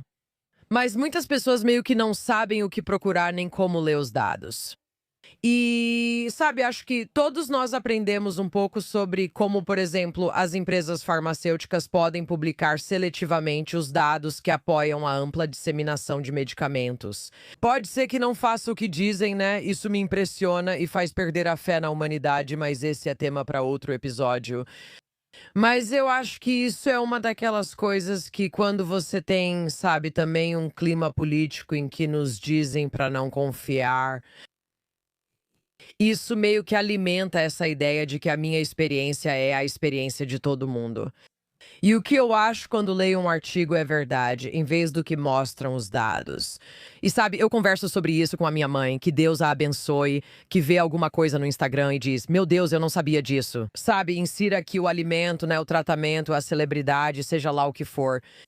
E eu acho que isso é algo que, sabe, para pessoas que foram treinadas naquela torre de marfim da academia, existe um conjunto diferente de padrões, né? E isso não necessariamente se traduz bem para a mídia popular. Sim, com certeza. Gostaria que você nos levasse para dentro de um buraco negro, pois também queríamos falar sobre buracos negros. Sabe aquela noção simples de por que buracos negros não fazem sentido? Você pode explicar para alguém que realmente quer entender? E já tivemos a Jan. Já tivemos Jan Levine aqui, tipo, literalmente a pessoa dos buracos negros, sabe? Mas eu queria saber se você pode tentar nos explicar de uma forma leiga. Porque eu acho que muita gente quer entender isso e quer entender o conflito que acontece quando imaginamos um buraco negro. E isso, obviamente, abre a possibilidade para conversas sobre buracos de minhoca. Mas se você puder falar um pouco sobre conservação de energia, conservação de massa e coisas assim, Ajude-nos a entender o que devemos saber sobre buracos negros, porque eles devem nos encantar e nos confundir, e também quais são algumas possíveis explicações para o paradoxo que eles apresentam. Sim, então acho que provavelmente o maior paradoxo ao qual você está se referindo é o que conhecemos como o paradoxo da informação do buraco negro. Sabe, buracos negros são simplesmente incríveis. É realmente impressionante pensar que eles realmente existem por aí. Às vezes, você só precisa dar um passo para trás e pensar: isso não é só uma ideia, nós realmente sabemos que eles existem. E é assustador saber que existem essas coisas por aí das quais nada pode escapar. Acho que é uma ideia tão bizarra. Mas acho que o paradoxo aqui é que sabemos que existem muitos buracos negros. Provavelmente há cerca de 1 milhão ou mais só na nossa própria Via Láctea. Só conhecemos algumas dezenas na Via Láctea com esses discos de acreção quando as coisas estão caindo dentro. Esses materiais se esfregam, gerando muita fricção. Fica muito quente e conseguimos ver, mas provavelmente existem muitos buracos negros que estão quase nus. Eles estão apenas flutuando pelo espaço. Não há realmente nada caindo neles no momento, e por isso simplesmente não conseguimos ver nada. Eles são negros, claro. É por isso que você não consegue vê-los. O paradoxo deles é realmente sobre o que acontece com as coisas que caem dentro. Me desculpe. Espera um segundo. Você acabou de dizer que eles estão flutuando por aí? Talvez flutuando não seja o termo certo, mas eles se movem pelo espaço com uma velocidade peculiar. Sim. Ok, isso é algo em que nunca pensei. Sempre estudei buracos negros ou os vi como algo estático. Mas eles têm a capacidade de se mover. Isso é uma informação nova para mim. Bem, talvez não seja pelo próprio poder deles. Claro, Tudo no sistema solar e na galáxia está em movimento. Então, quero dizer, o sistema solar está orbitando ao redor do centro da galáxia e tem uma órbita bastante circular, mas há alguns objetos que estão orbitando em órbitas altamente elípticas e eles não são estáveis. Eles vão se mover por aí. Tivemos um asteroide interestelar, 3 deles passaram pelo sistema solar recentemente, então as coisas podem colidir umas com as outras, podem atravessar sistemas solares, é um lugar bagunçado e movimentado lá fora. certo. Entendi. Só muda um pouco o cálculo que estou fazendo ao imaginá-los como um receptáculo para potencialmente tudo que nunca volta. E a gente não sabe o que está acontecendo lá dentro, mas também isso se move, porque aí surge a pergunta: em que vetor as coisas estão se movendo, se é que estão. Enfim, pode continuar. Sim, existe a chance de um buraco negro passar pelo sistema solar? Seria um dia ruim para nós, né? Não é muito provável, mas é possível. Não perderia o sono por essa possibilidade, mas ela existe. A questão é, o que ocorre com o que cai lá? Quando algo entra, aumenta a massa do buraco negro. Então, se você jogar um livro, como uma enciclopédia, com todas as palavras e informações inscritas nessas páginas, no nível mais básico, o buraco negro só fica com o peso de uma enciclopédia a mais. É basicamente isso. É tudo o que realmente acontece com ele. Acredito que poderíamos aceitar isso. Se essa fosse toda a história, poderíamos supor que as informações dessas páginas e até a matéria, em nível quântico, estariam de certo modo ocultas atrás do horizonte de eventos. Ela fica lá para sempre e tudo bem. Mas o problema que os buracos negros introduziram foi realmente por causa de Stephen Hawking, que sugeriu que eles perdem massa com o tempo. Eles evaporam. Não há evidências diretas de que eles façam isso, mas é amplamente aceito que isso precisa ser verdade para que façam sentido com a teoria quântica. Você pode realmente ver isso acontecer com versões acústicas de buracos negros. Então, você pode criar versões sônicas de buracos negros em laboratório. E eles também produzem a chamada radiação de Hawking, por meio da qual eles evaporam com o tempo. Temos muitos motivos para acreditar que eles realmente fazem isso. E isso só ocorre em escalas de tempo enormes, quero dizer, trilhões de anos até perderem massa lentamente. Então, eventualmente, o buraco negro desaparece, sua massa some totalmente e deixa de existir em algum momento distante no futuro. Isso é preocupante, porque você está pensando em toda a massa que foi adicionada a ele enquanto ele circula pela galáxia como uma lixeira gigante da qual não há retorno. As coisas simplesmente não podem desaparecer, a matéria não pode simplesmente sumir. Certo. Acho que estamos tranquilos quanto à conservação de energia e massa, pois toda a massa que entra retorna como fótons. E claro, E igual a mc ao quadrado. Você pode manter tudo contabilizado ali. Para controlar as contas e o orçamento, tudo faz sentido. O problema é a informação, na verdade, não necessariamente a massa. Havia essa informação complexa, essa entropia codificada dentro daquele livro, e, presumivelmente, ela atinge a singularidade. Se você calcular quanto tempo leva para as coisas atingirem a singularidade, não é tanto tempo assim. É da ordem de, depende do buraco negro, mas pode ser de segundos a horas. Esse material, eventualmente, atinge a singularidade, que se acredita ser um ponto de densidade infinita, embora ninguém nunca tenha visto dentro de uma. E isso seria a destruição completa de qualquer informação. Deveria destruí-la totalmente. Isso gera um problema na teoria quântica, pois ela afirma que todos os processos são reversíveis. Se você escreve a equação de Schrödinger, a equação de como pensamos que os sistemas evoluem em um universo quântico, você sempre pode inverter o tempo e tudo faz sentido. Enquanto aqui, você não pode inverter o tempo, certo? Porque foi destruído. Existe um ponto final na história. Você não pode voltar. Uma vez que cruzou esse horizonte, a informação se foi. E isso meio que viola, quero dizer, uma maneira mais simples de pensar sobre isso é que a teoria quântica exige a conservação da informação. Existe a conservação de energia, a conservação de massa. A teoria quântica afirma que a informação deve ser sempre conservada, mas os buracos negros parecem contrariar isso para os teóricos quânticos.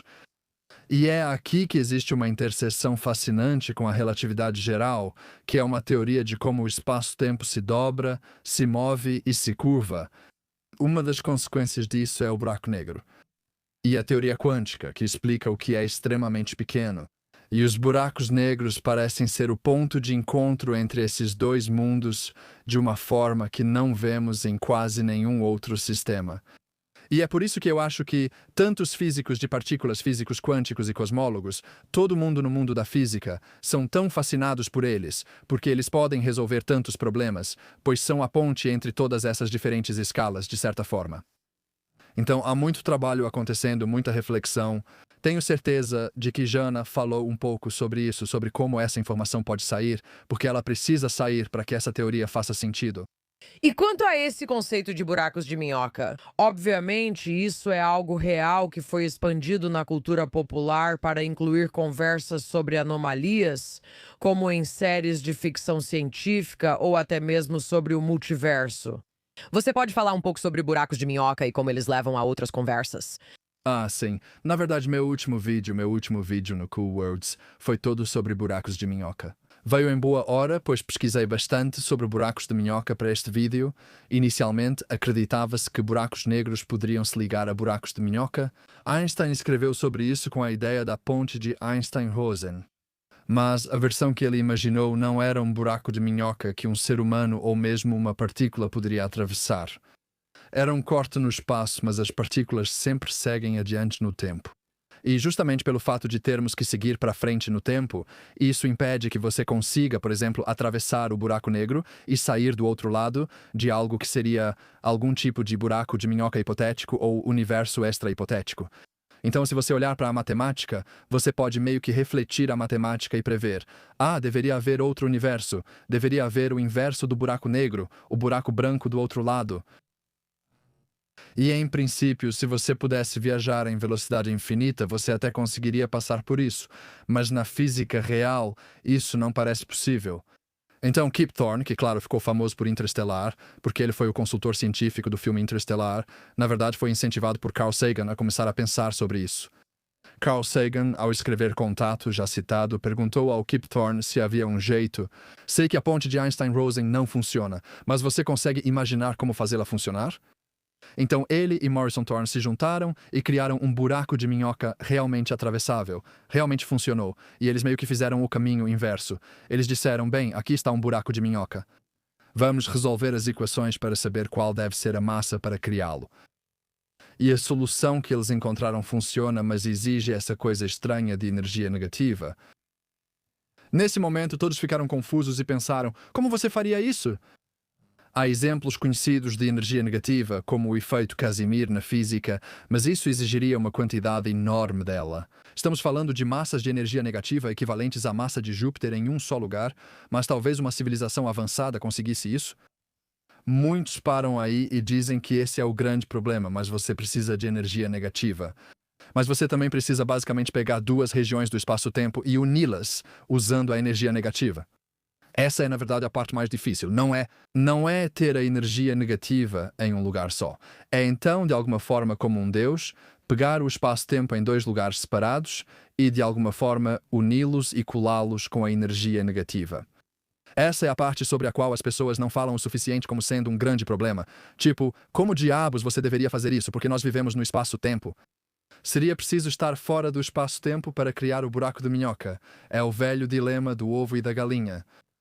Então, sabe, essa ainda continua sendo uma das nossas descrições matemáticas mais concretas de como um buraco de minhoca poderia ser, de certa forma, para seres humanos passarem por ele. Recentemente, pesquisadores analisam buracos de minhoca microscópicos que podem surgir naturalmente em buracos negros, especialmente os carregados. Se você colocar um pouco de carga neles, acredita-se que buracos de minhoca microscópicos na escala de Planck, são inevitáveis dentro dos buracos negros. Isso poderia explicar o paradoxo da informação discutido, pois talvez a informação escape por buracos de minhoca microscópicos e retorne ao universo.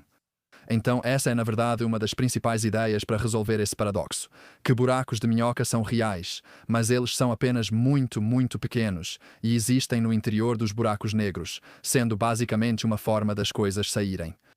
Há uma versão alternativa de todos nós do outro lado desses buracos de minhoca? Quero dizer, talvez, sim, depende do tipo. Para esses microscópicos, eles existem em um espaço-tempo regular, se preferir. Não é necessário nada muito exótico. Mas, certamente, para a ponte original de Einstein-Rosen, ou até certo ponto, o que Kip Thorne tinha em mente, não é óbvio o que é esse outro universo. É apenas uma parte distante do nosso universo, ou é um universo completamente separado? Isso nunca é definido. Você não precisa definir isso para escrever, para colocar isso matematicamente. Você não precisa definir o que é. Basta afirmar que há outra região do espaço-tempo e você escolhe o que isso significa. É apenas isso que a matemática afirma. Então você teria que, sabe, eu sempre acho que seria mais rápido. Se eu tivesse a opção de como morrer e pudesse fazer qualquer coisa que eu quisesse no universo, acho que eu cairia em um buraco negro, certo?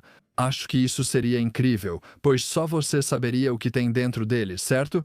Não daria para enviar essa informação de volta. Só quem cruza o horizonte de eventos conhece o interior do buraco negro. Você poderia sobreviver por algumas horas em alguns buracos negros grandes, sem ser despedaçado de imediato? Você poderia atravessar o horizonte de eventos, como Cooper mostrou pra gente em Interestelar, e ver como é, e isso seria incrível. Caso contrário, só saberemos quando alguém fizer isso. Parei quando você falou que não seria despedaçado de imediato. Sim, eventualmente isso acontecerá. Você será despedaçado. Se aceitar a espaguetificação, talvez tenha uma cápsula de cianeto. E quando você começar a se sentir esticado, você pensa, ok, esse é o momento. Já vi o suficiente até aqui. Espaguetificação é o nosso novo foco aqui no podcast. Você conhece o trabalho de Donald Hoffman e a investigação dele? Que existe um espaço fora do espaço-tempo que controla a simulação, onde você pode se retirar da versão dele do que ele acredita ser a realidade, e que, ao fazer isso, muda nossa capacidade de sermos limitados pelas leis atuais deste espaço. Bem, algumas dessas ideias me são familiares, mas não especificamente as ideias de Hoffman. Então, talvez você possa falar mais sobre isso. Sim. Eu não sei se consigo resumir direito, né, sinceramente, mas basicamente, sabe, a versão dele, a crença dele de que isso é uma simulação e que não é. Não vivemos em um jogo de computador, mas o mundo é simulado e nosso cérebro constrói a realidade ao nosso redor. Também, em um nível básico, quando conversamos com ele, chamamos o episódio de Tudo o que você vê é uma mentira, porque ele levou até a explicação mais simples de como percebemos informações visuais. E no nível mais básico, nós achamos que estamos vendo o mundo, certo? É assim que somos ensinados a enxergar o mundo. Mas existe uma realidade alternativa, certo? Que são todos os comprimentos de onda que não são absorvidos, não é? Por todas as coisas sobre as quais dizemos, de novo, isso é uma mesa, isso é um computador e eu sei o que é vermelho, certo? Então, a estrutura dele, sabe, vem disso, de que tudo o que você está vendo é filtrado. Sabe, não é filtrado só por estruturas do cérebro, mas também por um construto. Muito útil. E a crença dele é que, sabe, a coisa atrás de mim, na verdade, não está lá até que eu me vire para renderizá-la, e então ela passa a existir de novo. Ele está trabalhando com matemáticos e especialistas em ciências exatas. Isso pode criar a capacidade de controlar nossa versão da realidade, basicamente manipular o headset, na analogia dele. E ao fazer isso, isso rompe os limites das nossas limitações físicas. E isso pode significar, você sabe, se mover pelo mundo além das limitações atuais. E pode ser mudar a nossa capacidade de, você sabe, nos reparar fisicamente e assim por diante. Mas eu só estava curioso se há elementos da matemática dos buracos de minhoca que parecem se sobrepor aqui. Sim, e também o princípio holográfico, isso me lembra. Então, sim, uma das descobertas ao estudar a matemática dos buracos negros é que é possível realmente equiparar buracos de minhoca com o emaranhamento quântico em certas descrições do universo. Isso é chamado de espaço anti-de Sitter. Se você escrever as equações do que acontece no espaço anti-de Sitter, basicamente pode ter emaranhamento quântico na fronteira desse espaço anti-de Sitter que se parece com buracos de minhoca no interior. Mas os buracos de minhoca são apenas hologramas. Eles não estão lá, são só projeções do emaranhamento quântico. E assim você pode meio que unificar essas duas ideias, aparentemente distintas, que ambas parecem permitir comunicação instantânea, como sendo apenas reflexos da mesma coisa, apenas maneiras diferentes de pensar sobre elas. E o princípio holográfico tem chamado muita atenção agora na física, que se você estender isso, então todos os objetos tridimensionais no universo são, na verdade, apenas projeções dessa superfície bidimensional no universo tridimensional. E eu acho incrível que isso pareça funcionar. Se você pegar o universo inteiro, o observável, o volume de Hubble, e pegar apenas essa superfície, você poderia pegar toda a informação que está dentro desse volume 3D e colocá-la na superfície, e caberia lá, exatamente. O que parece um argumento realmente convincente para esse princípio holográfico, que obviamente é muito perturbador para o nosso próprio senso de quem somos e do que vemos. Nada está realmente lá. Uma das coisas sobre as quais eu gostaria de saber se você pode comentar, e nós já falamos um pouco sobre isso, é sobre o que a tecnologia popular fez com a ciência em termos das informações que chegam, em muitos casos, informações anedóticas. Também trouxe muita conversa sobre, sabe, o que o governo sabe sobre, digamos, outros aspectos da nossa existência. E eu acho que uma coisa que estamos vendo que está mudando a forma como a ciência funciona em geral é a inteligência artificial. E eu gostaria de saber se você pode falar um pouco sobre algumas das coisas empolgantes que a inteligência artificial está fazendo e que impactam a ciência, e também sobre alguns dos perigos da entrada da IA na questão do rigor científico, confiabilidade e consistência. Sim, isso está avançando muito rápido. Então, meus pensamentos sobre isso, como os de muitas pessoas, estão evoluindo quase diariamente à medida que vemos as capacidades mudarem, os casos de uso mudarem e as pessoas tentarem coisas diferentes, cometerem erros diferentes e terem sucessos diferentes. Tenho que dizer que até cerca de um mês atrás, pessoalmente, eu não estava usando IA com muita frequência. Sei que você disse que não usa de jeito nenhum. Eu estava usando um pouco o ChatGPT só para revisar algumas coisas, talvez reformular algum texto, coisas desse tipo. E aí, quando comecei a usar as versões mais voltadas para a programação, como o Cloud Code, por exemplo, eu realmente fiquei impressionado. Fiz um podcast solo sobre isso quando fui para Princeton. E todos eles basicamente estavam elogiando como esse framework de programação é incrível e dizendo que ele era um programador melhor do que eles. E esses eram desenvolvedores de software muito respeitados no ramo de simulações de astrofísica e coisas do tipo. Então, fiquei realmente surpreso com isso. Por isso, pensei em testar por conta própria. E eu diria que não é uma questão de ser melhor, mas sim muito mais rápido. Quero dizer, ele simplesmente faz as coisas. Você tem a ideia e talvez levaria alguns dias para juntar tudo. Ele vai fazer isso em 1 ou 2 horas, mas vai cometer erros, e aí você passa mais 1 ou 2 horas corrigindo esses erros com ele e identificando-os. Mas mesmo assim, ainda são 4 horas. Ainda é um uso muito mais eficiente do seu tempo do que passar 2 dias inteiros batendo a cabeça na parede, tentando fazer funcionar. Então é como muitas ferramentas, né? Sabe? Como quando a internet surgiu, ou a Wikipédia, ou quando o Python explodiu. Em termos de uso entre os cientistas, é uma ferramenta que facilita para a gente fazer as tarefas repetitivas que você frequentemente precisa fazer na ciência para chegar na parte interessante. Como completar a bibliografia da sua tese, o que quase me fez desistir de fazer doutorado. Certo. Isso é muito doloroso. Nesse caso, eu ficaria preocupado em usar IA, pois percebo que ela inventa referências frequentemente. Não sei o que acontece com elas. Eu não ligava, só precisava de algo naquelas 100 páginas, sabe? Se for só para ocupar espaço, eu coloco algo lá. Enfim, pode continuar. Ninguém lê as referências, então nem faz diferença. Mais um comentário. Aconteceu uma coisa recentemente quando eu estava em Denver para uma conferência sobre exoplanetas e um colega veio falar comigo. Ela contou sobre IA que sua aluna escreveu um belo primeiro rascunho de um artigo com ótimas figuras e explicações claras. Eles submeteram à revista científica e receberam o parecer do revisor. E então a aluna pegou, ela não admitiu isso, mas depois de muita investigação descobriram que foi isso que ela fez. Ela usou o parecer do revisor e o artigo em uma ferramenta como o ChatGPT e obteve a nova versão do artigo. Tudo isso, quero dizer, isso é, eu acho, o que você não deve fazer com IA. Você não deve entregar tudo e simplesmente dizer, resolva isso. Você precisa realmente dividir em partes. E o que ela recebeu de volta foi um completo lixo. O artigo ficou 2 vezes maior. Todas as figuras foram arruinadas, não faziam sentido algum. E o orientador realmente teve que pressioná-la e perguntar: quais ferramentas você usou para fazer isso? E eventualmente conseguiu arrancar dela que ela literalmente só copiou e colou aquela porcaria e arruinou o projeto. Então eles tiveram que voltar tudo e desfazer aquele estrago. Então estou ouvindo os 2 casos. Eu acho que pessoas mais experientes, como eu, cientistas, sabem como orientar alunos de pós-graduação, sabem como orientar alunos de graduação em pesquisa.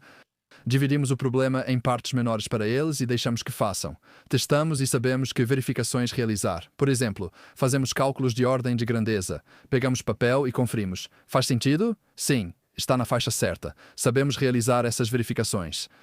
Enquanto isso, eu acho que os estudantes que estão começando muitas vezes não estão familiarizados com como dividir problemas dessa forma.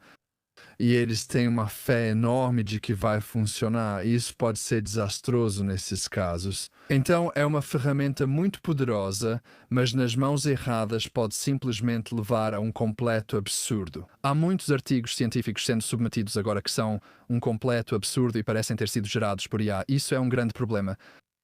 Quero dizer, eu também ouvi falar de estudantes que não estão usando IA, mas que mesmo assim precisam passar seus trabalhos por um verificador de IA, para não parecer que você está usando IA quando na verdade não está. O que é incrivelmente frustrante, porque imagine ser acusada, de usar IA quando você fez toda a pesquisa e não usou. Quero dizer, esse nível, sabe, de medo está criando uma geração muito interessante de estudantes, para dizer o mínimo. Sim, e acho que você também vê isso às vezes com meus vídeos e talvez você também já tenha passado por isso no YouTube. Acho que o público do YouTube está cada vez mais frustrado com conteúdo e material gerado por IA e lixo de IA virou até um slogan que está circulando por aí. Às vezes você se dedica muito a um vídeo sem nenhuma IA envolvida. Você publica. Eles veem 10 segundos e falam lixo de IA porque eles são tão bombardeados com tanta coisa, essa avalanche de coisas de IA, que a percepção deles acabou ficando meio dessensibilizada com isso. Chamam de IA tudo que os surpreende. Se alguém faz uma afirmação surpreendente, pensam que é IA. Então estamos nessa era em que as pessoas simplesmente não confiam no que estão vendo. E algumas pessoas provavelmente estão assistindo a esse podcast pensando que tudo isso é IA. Mas não, nós realmente estamos conversando um com o outro. De qualquer forma, todos nós fazemos parte da simulação, enquanto estamos sendo lançados em direção a um buraco negro. Certo. Então, isso está tendo um grande impacto na confiança pública na ciência, no uso da ciência. E, claro, eu acho que o maior perigo realmente é, provavelmente, como já ouvimos muitas vezes também em empresas, são os estagiários e esse tipo de treinamento de cientistas júniores. Porque muitas vezes é muito mais barato e fácil ser preguiçoso e simplesmente deixar a IA fazer isso em vez de um estudante de pós-graduação. Isso me preocupa em relação à exposição dos estudantes de pós-graduação ao processo de decompor problemas, porque é muito tentador para as pessoas mais experientes. Simplesmente ir direto para a opção de $20 por mês, em vez de gastar $100 mil por ano para realmente ensinar alguém a pensar. Sim, se um dia nos encontrarmos pessoalmente, adoraria conversar com você tomando uma cerveja. Porque, sabe, como estudante de graduação e pós-graduação, eu fui treinada para fazer todo tipo de coisa que era entediante e cansativa. Eu aprendi a programar. Tipo, eu aprendi a programar para que a gente pudesse processar e suavizar exames de ressonância magnética e criar, sabe, um atlas do cérebro humano.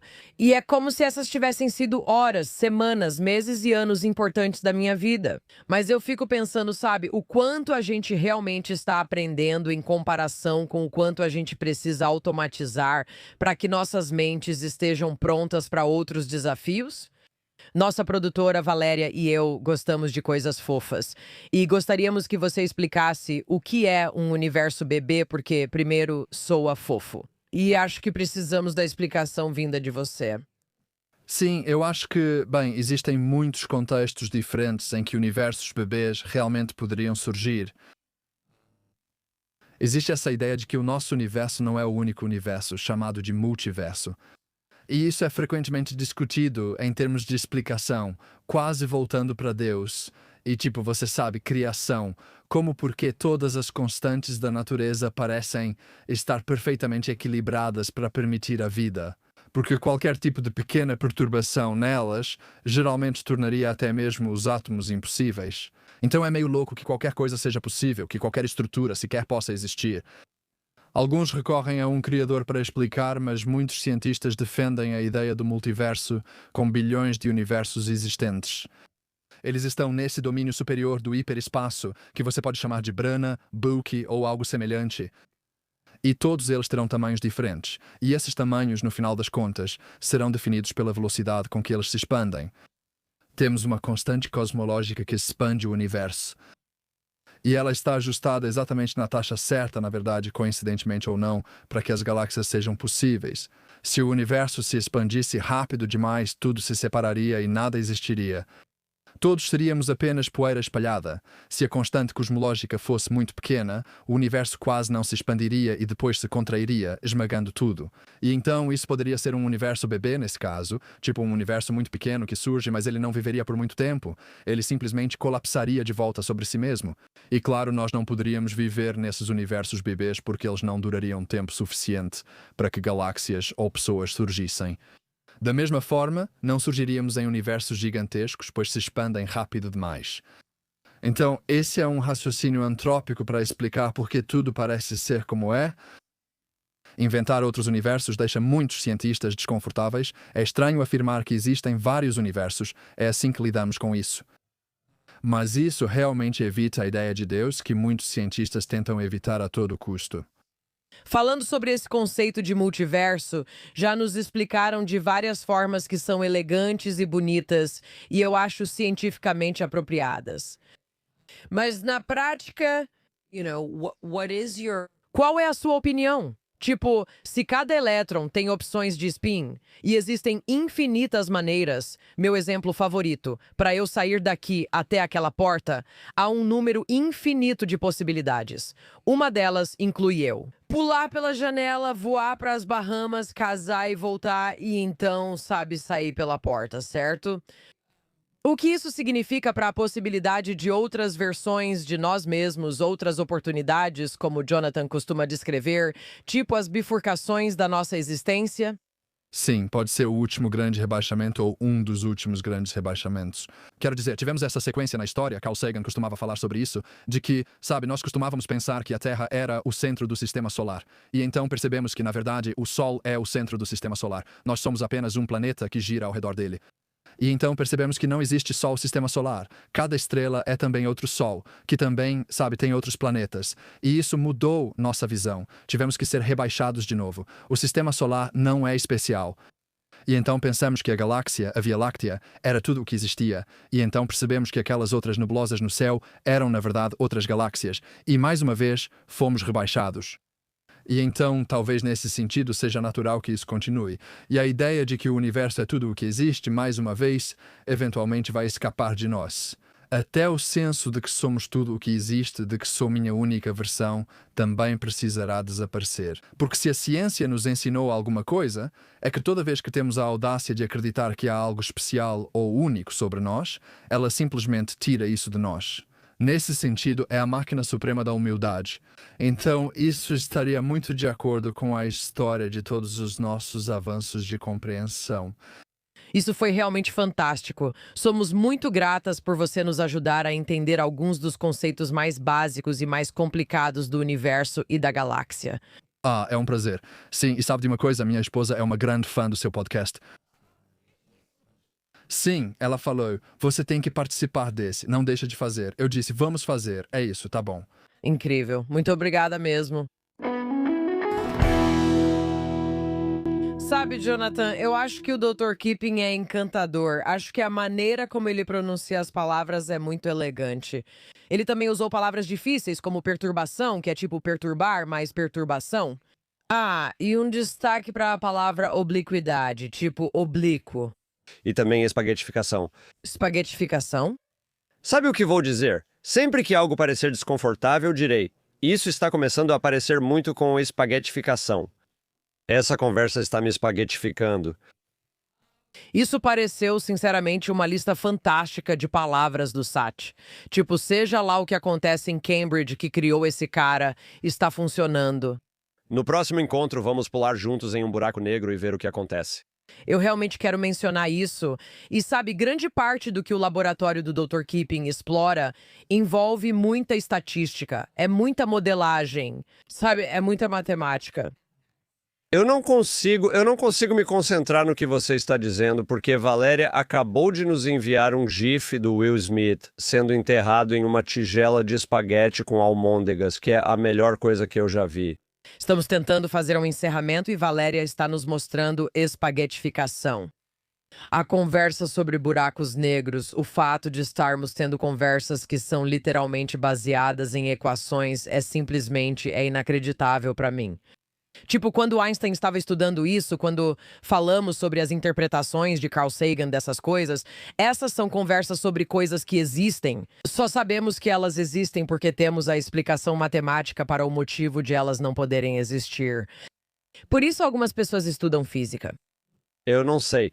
Tem algo sobre tentar entender alguns dos relatos em primeira mão que é assim: eu quero me debruçar sobre a análise dos objetos que os pilotos viram e registraram, que se movem de maneiras que não podem ser explicadas. Eu quero uma análise completa. E sim, eu quero a física. Quero entender os padrões de movimento. Tipo, ele já revisou todas essas informações? E sim, há uma quantidade enorme de dados que foi divulgada pelo governo. E eu entendo a abordagem. E ao mesmo tempo, tipo, eu realmente quero uma conciliação maior. Ele estava se esquivando. Obviamente, ele não quer. Entendo que você precise fazer isso e não aceite um relato em primeira mão. Eu entendo isso. O motivo é que uma das únicas explicações é que existe uma conspiração. Existe um acobertamento do governo que está nos impedindo de ter acesso a informações sobre alienígenas. Essa é a explicação.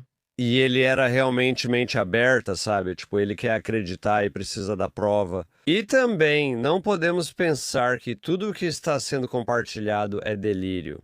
Sabe, eu não consigo imaginar que essas pessoas estão indo perante o Congresso e dizendo isso existe, isso aconteceu comigo, e que é um delírio coletivo compartilhado. Isso não faz sentido para mim. Eu acho que uma das coisas que é fascinante, sabe, é quando a gente pensa em OVNIs ou FUNNY, sabe, como você quiser chamar, quando a gente pensa nessas coisas. Para muitos de nós, inclusive eu, a única explicação, né, seria tipo, bom, ou essa pessoa está tendo alucinações e é delirante, ou os OVNIs existem, né, tipo, essas são as minhas opções. Mas o que também é verdade, e eu acho que ninguém ficaria surpreso em saber disso, é que o nosso governo faz muitos experimentos com várias coisas. Existem muitas coisas que o nosso governo está pesquisando e que eles não querem que o público em geral saiba. Existem muitas coisas de outros países que podem ser adversários que estão surgindo no nosso mundo e que o governo se recusa a reconhecer. Isso também é uma possibilidade. Então, embora seja verdade que uma possibilidade é que as pessoas estejam delirando ou tendo alucinações ou sofrendo de alguma doença mental em massa que você sabe tenha proporções epidêmicas ou que existam alienígenas, certo? E isso é um disco voador. A outra resposta é que existem informações que a gente não tem, que o governo não está nos dando. Você não precisa ser conspiracionista para acreditar nisso. Mas se quisermos uma economia aberta e transparente, se quisermos um sistema de defesa aberto e transparente, sim, o governo realmente precisa nos dizer: o que vocês estão pesquisando? Eu consigo lidar com isso. Eu sou uma mulher adulta. Consigo lidar com tudo o que analisam, posso lidar com a verdade. Pode mesmo? Será que você realmente consegue lidar com isso? É isso que o Lou Elizondo diz. Qualquer medo que o governo finge ter de que contar às pessoas sobre alienígenas causaria histeria em massa, ou que seria tipo uma noite de crime, ou que todo mundo fosse começar o dia bebendo Coca-Cola. Tipo, as pessoas iam enlouquecer. Esse é o exemplo de pessoas enlouquecendo, simplesmente começando o dia com uma coca.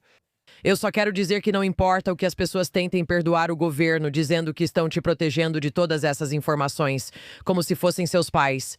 Não preciso dessa proteção. Quero saber o que está acontecendo. Se você tem evidências de uma nave espacial feita de um material e você não sabe como fazer, alguém está fazendo. Ou é a Rússia, a China, cite o país, ou é de algum lugar que não é daqui. Vamos todos conversar sobre isso. Eu quero a doutora Keeping nisso. Não quero todo mundo na internet explicando isso. Quero cientistas como o Dr. Keeping e Adam Frank acessando esses dados e dizendo: é a base de carbono ou de sílica? Eu não sei, mas vamos descobrir. Estou pronta para essa revolução. Sim, e isso também se relaciona com toda essa questão da síndrome de Havana e armas de energia, onde não se trata de tecnologia extraterrestre. Na verdade, é uma tecnologia que a gente não entendia antes, mas que estava sendo usada e estava sendo usada contra nós. Então, quem é que tem isso? Onde isso foi desenvolvido? Como está sendo usado? Como sabemos como nos proteger disso ou tratar pessoas em quem isso foi usado? E sem mais informações estávamos em risco. Então, se existem tecnologias e materiais que não entendemos, é verdade que pode ser extraterrestre, pode ser outra coisa. Ou pode ser que existam avanços na ciência que precisamos entender para acompanhar os adversários. Acompanhar os adversários, esse é o objetivo número 1 agora. Sério. É importante. Uma das minhas frases favoritas dele era sobre as estrelas mal comportadas que ele vê. Sim, isso mesmo. Esta bem aqui. E pedras caindo do céu. Isso era visto como loucura, né? Literalmente, se você contasse para alguém, diriam que isso é impossível. Foi exatamente isso que ocorreu.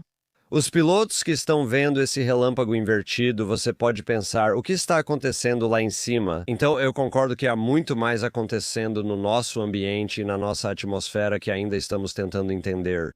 Mas isso não impede que existam forças extrasensoriais ou outras forças em ação que talvez não consigamos entender. E isso é verdade. Tipo, não existem alienígenas em rádios AM tentando dizer: oi, Maim, quero entrar em contato com você. Então faz sentido que esse não seja o caso. Mas já houve muitos movimentos de detritos espaciais que foram vistos por aí, o que indica que pode haver coisas que a gente ainda não entende, além do que conseguimos acessar. Com certeza. E olha, eu acho que o Dr. Keeping está tentando nos mostrar é que precisamos de mais informações. Nós merecemos mais informações, seja do governo ou das próprias estrelas. Além disso, uma coisa que ele mencionou que eu acho realmente importante, e eu realmente gostei do experimento mental de Robin Hansen, porque existe a ciência e existe o experimento mental. E o experimento mental nos ajuda a sair da mentalidade centrada no ser humano de que vamos encontrar, você sabe, um ET.